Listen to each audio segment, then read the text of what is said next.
Good evening and welcome to the Northwestern Flipside News. I'm Cliff Bryans here tonight with Susan Hobbs. Here are tonight's top stories. The Haiti Help and Relief Fund declared the Indianapolis Colts the donors of the week after they've donated all of their irrelevant Super Bowl championship shirts to the Haiti ever-growing effort. Said Samantha Connors, a representative for the organization, "They just handed us the shirts, just like Peyton Manning handed the Saints the game." Authorities are still seeking information about a suburban man who has reportedly stolen upwards of 400 hamburgers. Witnesses describe him as a ginger wearing a costume resembling a mix between Zorro and a prison inmate. Here's a sketch released hours ago by the Evanston police.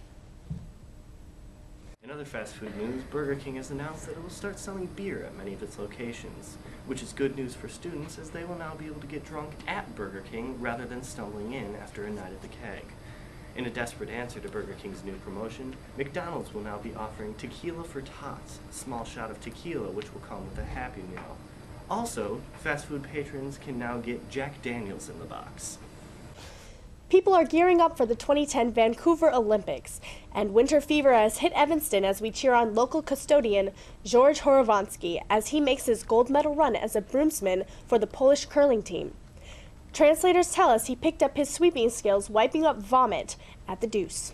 With just 10 days left to raise money, NU students are again readying themselves for the ever-popular dance marathon. However, male students have shown much difficulty acquiring sufficient donations. In unrelated news, the Evanston Sperm Bank has shown a 469% increase in their donors in the last week. Now with our Big Ten focus of the week, we will be discussing the University of Illinois Fighting Illini. Thanks, Susan.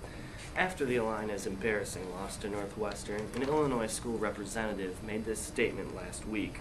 "You may have beaten us in football. You may have split the series in basketball, and your SAT and ACT scores may be higher, and your U.S. News World ranking might be higher, but," and thus concluded the quote. A common contrast drawn between Northwestern and Illinois is the disparity of the schools as mascots. Notably, Willie the Wildcat is not racist against a historically oppressed race of people. In fact, he is an amiable, likable character, unlike Chief Illinois, who has been accused of insulting Native American people, punching babies, and furthermore has been connected to Cobra. Indeed.